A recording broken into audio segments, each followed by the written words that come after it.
Hi, my name is called Beer, and let's start with Death's Door. You control a crow, some kind of bird Grim Reaper. Suddenly your assigned soul is stolen, and you must track down a desperate thief to a realm untouched by death, where creatures grow far past their expiry date and overflow with greed and power. Well, this place sounds like a parliament of every country. You will have a vast array of melee weapons, various arrows and powerful magic to overcome a fantastic bunch of beasts and demigods. The land is full of twisted inhabitants and countless secrets, just like Parliament. Anyway, here you'll experience a somber yet darkly comedic tale, uncovering the secrets beyond the flow of souls, the role of the crows, and the origin of the potato salad man himself. Well, probably not the latter, I'm just kidding. Or am I? Immortals: Fenyx Rising. Because it was an Epic Store exclusive, it has various issues, from missing content to controller problems, and of course it needs you to have an Ubisoft account as well. But in general, this is an amazing title. I bought this game for a full price on the release day, and I can proudly say that this is probably the best game I have played in the year of 2020s. I was expecting nothing from it. It looks childish and colorful, and I don't like any of that. You know, I'm 40 years old, you can't buy me with colors. But I started to feel that something is a sus with my prejudice when I heard the first joke, which was really good, but I'm not gonna spoil it to you. And later I started to realize that the whole game is filled with jokes that I find funny, even in the character creation menu. One thing is that during the whole game, gods Zeus and Prometheus are talking in the background about you in the past tense, like everything you do has already happened. You know, when they say, And then he saw a terrible monster. you can be sure that you will see a terrible monster in a second, because it's your story that has already happened, but you don't know how yet, only gods know. In other words, you have to live the story gods are talking about. So let's hope that they don't say anything like, And then he put some pineapples into his potato salad. no. This is not a horror game, so let's hope they will not say that. Although avoid this game if you don't like puzzles. Fenyx Rising is filled with them, but if you liked solving puzzles in Skyrim, for example, you will feel right at home here as well. Disco Elysium.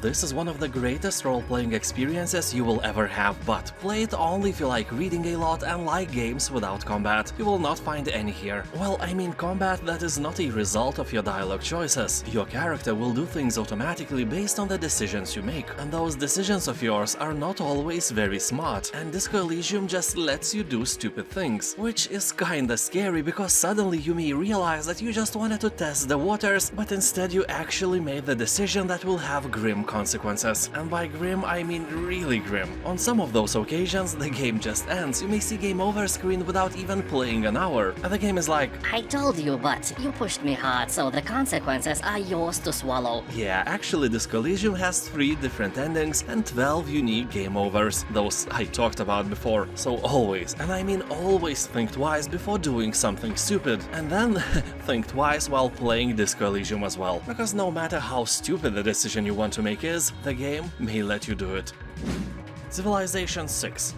If you want to keep your virginity strong, this game is one of the best ways to never lose it. Although Civilization games are definitely not for everyone, the sheer amount of mechanics can be really overwhelming for a new player, and not everyone likes to read a lot and enjoy changing numbers and colors on the map. To be fair, for everyone who never played Civilization, the game looks like a simple, boring board game, but the trick is that this simplicity is just a tip of a dick. It's way more complex than it seems. Basically, here you can become ruler of the world by establishing and leading a best civilization from the Stone Age to the Information Age. And of course, I'm talking about the mightiest country in the world, Potato Saladistan.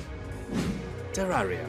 The game is way more than just a flat version of Minecraft. Terraria is so much more beautiful, with more special effects and more dynamic fights. Here you can craft hundreds of items, build houses or even castles in any form you desire. Yes, even in that one you are thinking about. Castle of Boob? Yes, the Castle of Boob. Here you'll have to survive dangerous nights, defeat waves of enemies and dig down below to encounter some unspeakable horrors. Yeah, really, some of them are really difficult to describe, although don't play it alone. Play it with your wife, brother, friend or mother-in-law. You will enhance the experience many times. The game has overwhelmingly positive reviews, everyone likes it.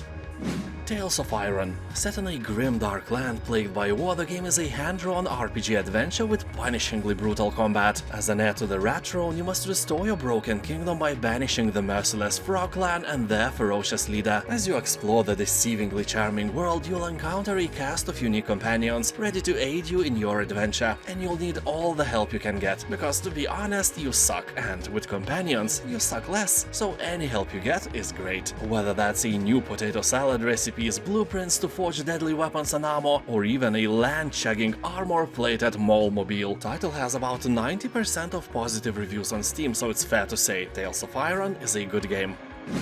Frostpunk.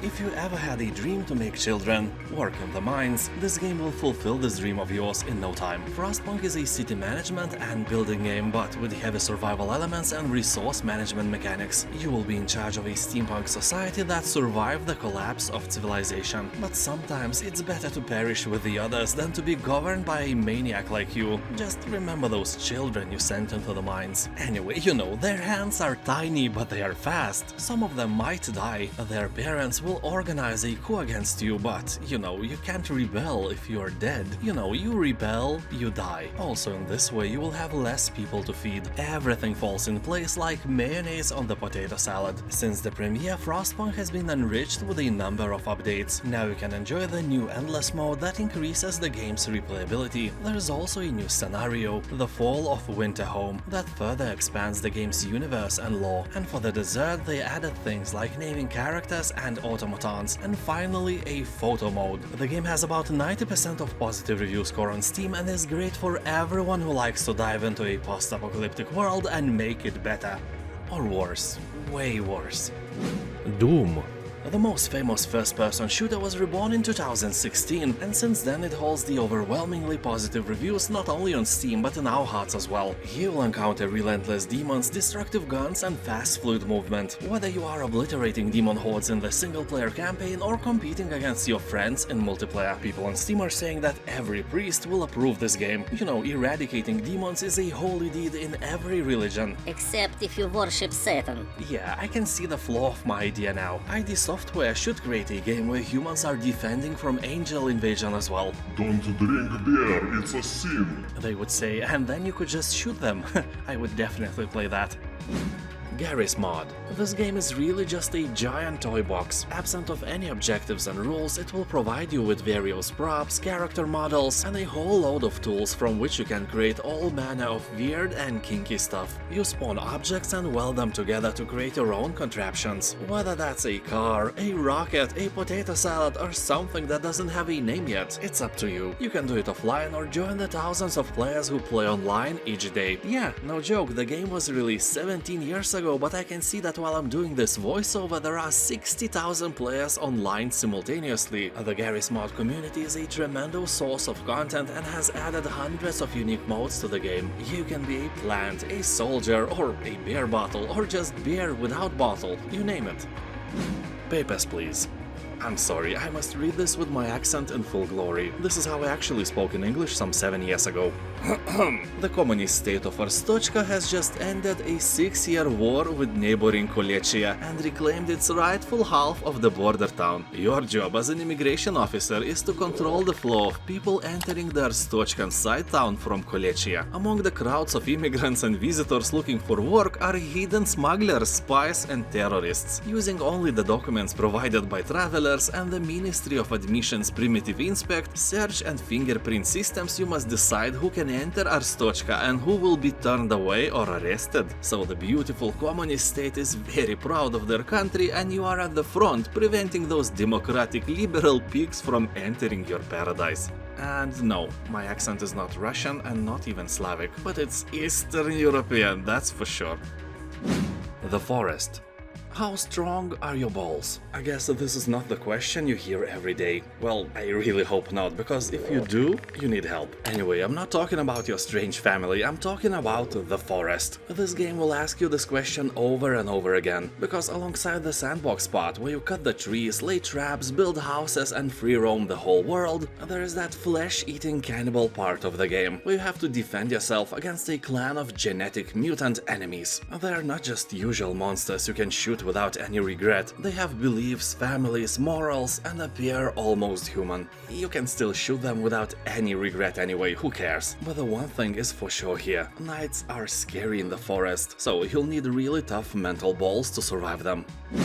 The Witcher 2, Assassin of Kings Enhanced Edition. Everyone knows, and most of us have played the third Witcher, but just a few of us have tried previous parts. Well, I played all of them and I can share my quick insights about part 2. So if you are wondering should you play Assassin of Kings, there is some major guidance for you. If you like the third Witcher because of the open world and fluid combat, you won't find anything similar here. The world is segmented, some areas are more open, some are straight linear, and combat is way less satisfying, although it is decent enough to not make you rage all the time. It is an older game released at the same time as Skyrim, but just with a fraction of that budget. But if you like third Witcher because of the story, writing, humor and deeply developed characters, then yes, the second part can offer a similar experience. I would give the overall scenario 10 cold beers out of 10. I can absolutely recommend it. Also, the game has boobs in it. On Steam, Assassin of Kings has 90% of positive reviews, left by tens of thousands of people. Basically, this game was the moneymaker that helped CD Projekt create a much bigger third part, which is also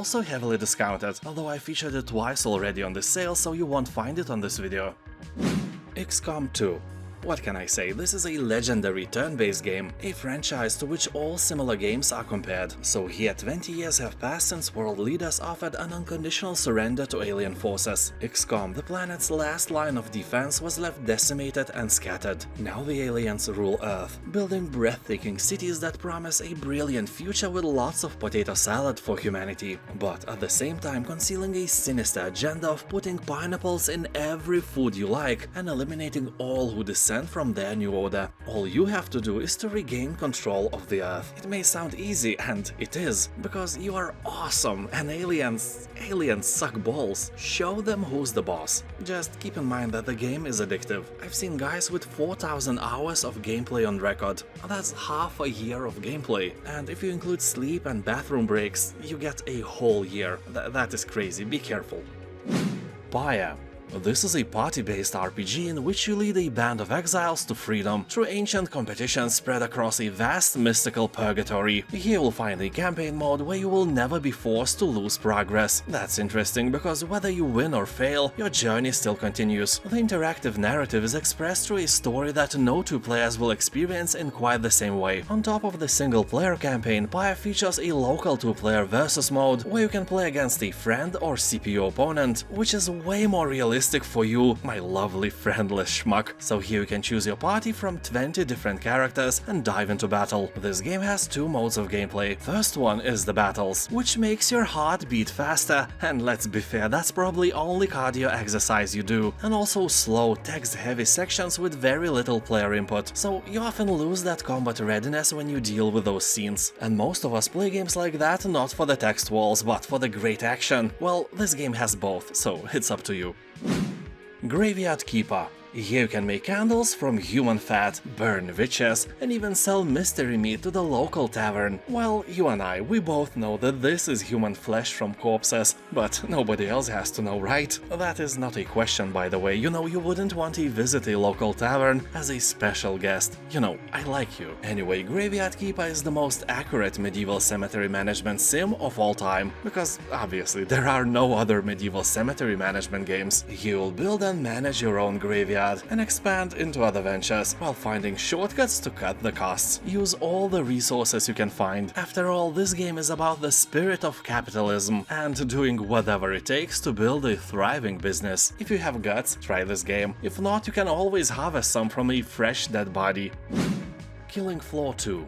You will descend into continental Europe where the outbreak caused by a failed experiment has quickly spread and gained unstoppable momentum, essentially paralyzing the European Union. Well, that sucks, I live here. The monster clones are everywhere and civilization is in disarray. Communications have failed, governments have collapsed, and military forces have been systematically eradicated. The people of Europe know survival and self-preservation too well, and lucky survivors have gone into hiding. Well, all except you and your friends. You kill the monster scum and make Europe great again. You'll find a bunch of playable characters in online co-op mode, or solo mode if you are willing to brave the horrific mutants alone. Also, the game has cool versus survival game mode, a 12-player PvP match where two teams take turns playing humans versus monsters. The game has around 90% of positive reviews, so it's probably the shooter you were looking for.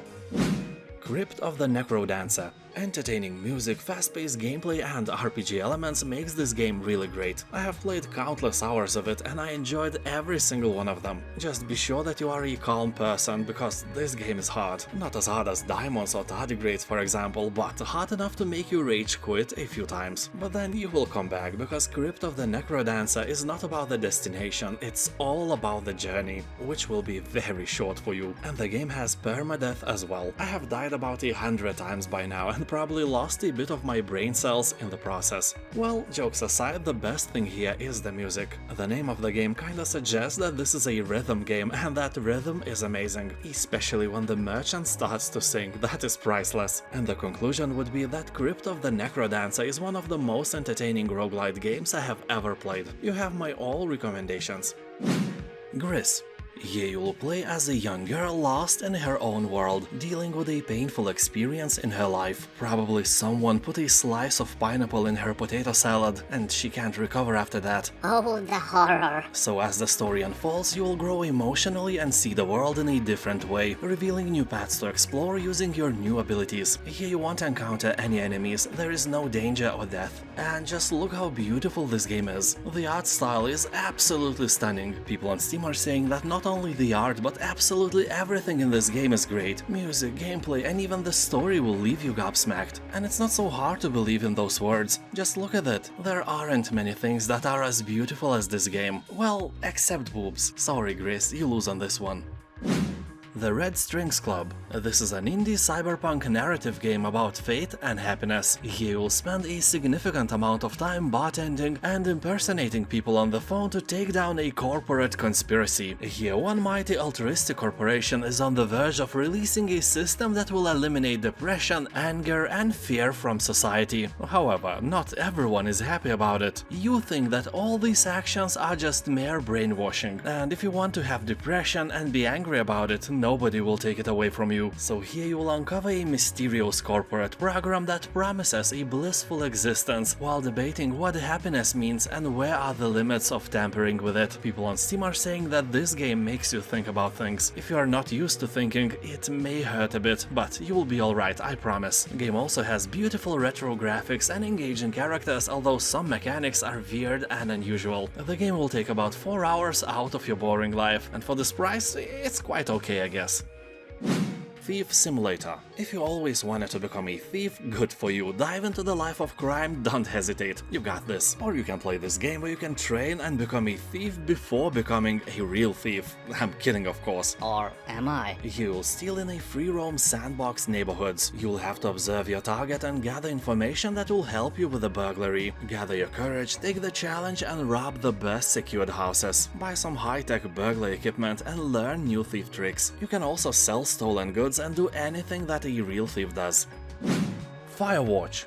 This is one of the most immersive games I have ever played. Firewatch is a single-player first-person mystery set in a Wyoming wilderness. The year is 1989. You are a man named Henry who has retreated from his messy life to work as a fire lookout in a lush forest. An especially hot and dry summer is a great thing everywhere except where you work. One smoking cigarette butt or one shard of broken glass and this beauty can become a real hell on earth in seconds. This is a game for adults with adult conversation themes. Despite that it is colorful and beautiful and all, it's not made for kids in any way.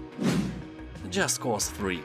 The Mediterranean Republic of Medici is suffering under the control of a dictator with a huge appetite for power. So this is some kind of Mediterranean Belarus, and you have to show them what freedom looks like. And here it looks like death and explosions of dictator's troops and allies. Here you will be given complete vertical freedom. Skydive, base jump and free dive in an open world the size of 1,000 square kilometers, so you can create chaos in all of this land and have a lot of fun. People on Steam are saying that the game is very fun fun and has almost zero boring moments. The grappling hook and the wingsuit will help you to fly around and cause havoc, and this experience will keep you entertained for hours. To be exact, about 18 hours of your boring life will be made better by this game.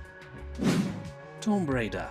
It is in the 80th place among the best rated Steam games of all time. Yeah, I was surprised as well, so it's fair to say that this is the best Tomb Raider game ever released. And if you were thinking about playing some game from this franchise but couldn't decide where to start, there is your answer. Start with this one. I probably don't even have to say that this game is a proud owner of an overwhelmingly positive review score. Although Tomb Raider is quite short, you can probably beat it in one weekend over 2 longer sessions of gameplay. That also makes it perfect for those who don't like games with 50 or more hours of story. Hotline Miami. A game where you shoot things while listening to amazing music. What could be better? Well, probably a lot of things, but let's not dive into our fantasies about a bowl of refreshing potato salad or, things that we cannot afford. But you know what is the thing almost everyone can afford? Come on, don't say anything about my sister. I mean, everyone can afford this game, or to become my supporter on Patreon, or here on YouTube. Alright, I know, that was a nice try. Anyway, Hotline Miami wouldn't be this good if not for the music. The atmosphere it creates along with the carnage on the screen is the best kind of symbiosis I have ever seen, although be ready to press R to restart over and over again. So keep in mind that it is hard, harder than you can imagine. That's what she said. Outward Definitive Edition.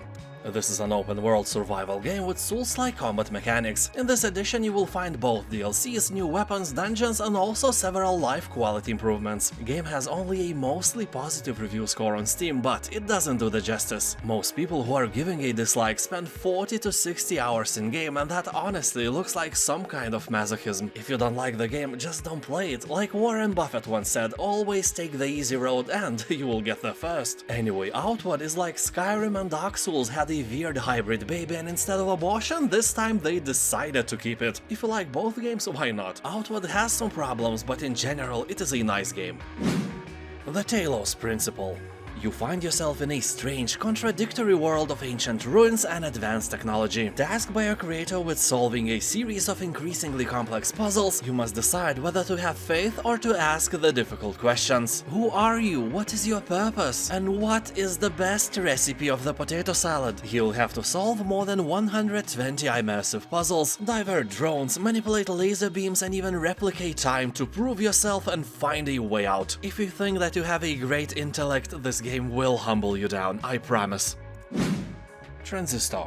It's made by the same company who made the critically acclaimed games like Bastion and Hades, so the graphic style and gameplay may look familiar to many of you. Transistor is a sci-fi themed action RPG that invites you to wield an extraordinary weapon of unknown origin as you fight through the stunning futuristic city. The weapon is obviously very heavy, or maybe you are just weak. Maybe your mama never gave you potato salad when you were little. What a shame. Anyway, Transistor may not be what you expect it to be if you played Hades. It's not a hack and slash game after all. The combat style reminds me, I don't know, Knights of the Old Republic probably, where you schedule the sequence of moves and then unpause the game to watch the unfolding action. So be sure you like that, but in general it has more than 90% of positive reviews and this price is really nice. Neon Abyss. Here you will take control of one of the heroes traversing the dangerous underworld. You will be trying to find a way to remove the curse that made you immortal. If you get killed, you can go back to the Day's End bar, where you prepare for the next playthrough. Over time you will unlock new rooms offering previously unavailable items and challenges. People on Steam are saying that this game is like Enter the Gungeon, but actually fun. They say that this is a very nice 2D roguelike with a huge amount of different weapons, perks and companions. By the way, these companions can be earned by finding eggs, which have a chance to hatch if you clear a room. Each of them has unique skills and can increase in power if you can manage to keep them alive long enough. But let us be fair, the only thing you can keep alive long enough is that cactus on your windowsill. Black Mesa. This is actually a Half-Life, just with better graphics and better, everything. Keep in mind that this is not just a simple remaster, this is a quality remake that expands the scope of the original and massively improves its final chapters. The game is made by fans and it is made so well that it is an owner of overwhelmingly positive reviews. And to be honest, today Black Mesa is the best way to experience Half-Life. No clunky old school graphics, no compatibility problems, great gameplay and a really interesting suspenseful story. To say short, Half-Life is awesome, and Black Mesa may be the greatest way for you to play it. People on Steam are saying that Black Mesa is one of the best remakes ever made, and the game doesn't give you any reason to disagree with these wise words. Bastion. This is an action role-playing experience with a reactive narrator who marks your every move. You can explore more than 40 hand-painted environments, find more than 10 upgradable weapons, enjoy gamepad support, and discover the secrets of the Calamity, a surreal catastrophe that shattered the world to pieces. Bad thing is that the game doesn't have a huge replay value, even if it has a New Game Plus setting. But for this price, it is one of the best deals you can get. People on Steam are saying that even though this game is quite old, you really can't tell its age. It's not outdated in any way. Great game, without a doubt. And now, thank you for watching. Have a nice day, and I'll see you next time. Also, subscribe.